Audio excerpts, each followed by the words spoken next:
station LRT1.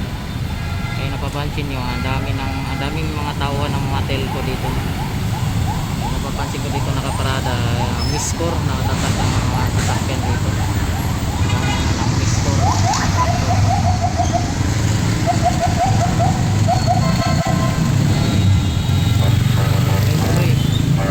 Overtime ata ito sila kasi alas 5 na ng hapon, 5:31 na ng hapon, araw ng Biyernes. Ayun, August 15, 2025.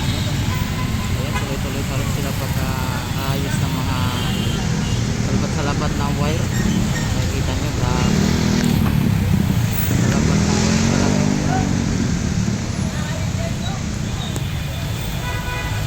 Nakikita nyo yung LRT, yung station LRT1, no? Nakikita nyo yan. Sila sa may tapat, malapit na dito lang sa tapat din na Manila Medical Center, no? Ito talaga yung una yung dun sa nakarang last month na dun sa Binondo na may Santa Cruz, mayroon ding pinaayos si Yormi dun na mga ganito salabat-salabat ng wire. Ngayon dito na naman sa may Luna Street. Ayan, nakikita nyo yan. Sobrang damakmak naman kasi yung ito, tingnan nyo naman talaga.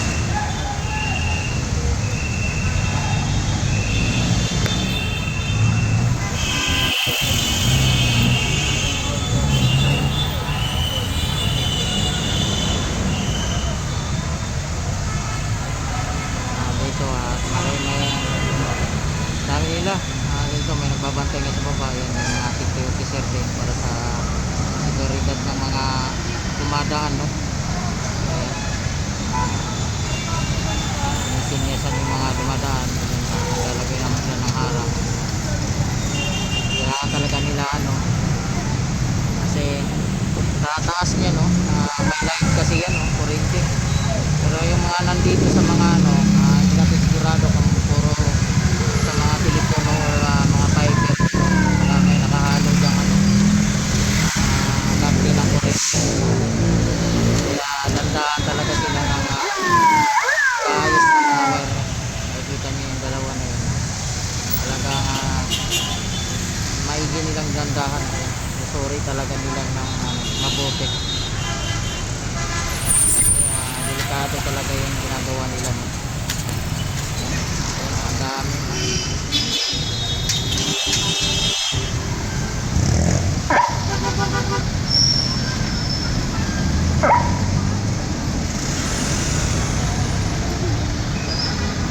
Ang dami nila.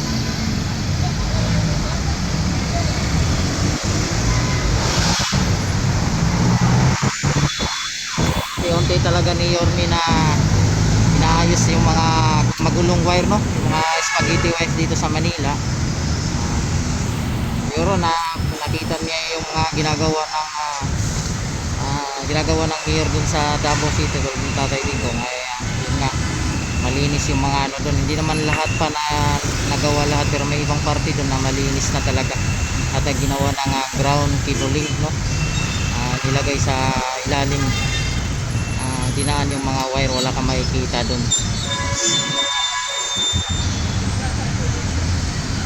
At dito siguro ay matrabaho din kasi yun, kaya ito na lang ang ginagawa ni Yormi, ay ayusin na lang ang mga salabat-salabat at mga nakatiwayway na mga wire, no? Mga nakalampitin. Kasi sobrang pangit tingnan at yan nga, pagka may malakas na hangin, may cause din siya na babagsak, no? Yung mga at makaari pa na magkaroon ng aksidente sa ating mga dumadaan dito sa may Luna Street.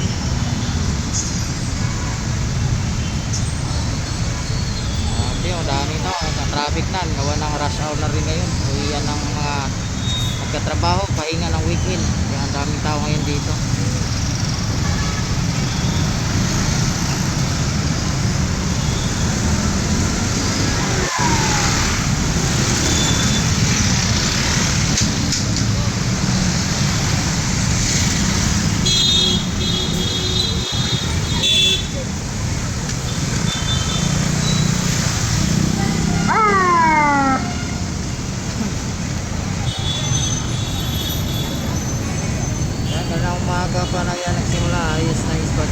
guys, mga taga Meralco. Opo, kanina pa to, may ka sa Wabito Prototski, yung hapon sa inyo api kanina. Salamat ma'am din ah. Shoutout sa ating 25 viewers, paki-like and share.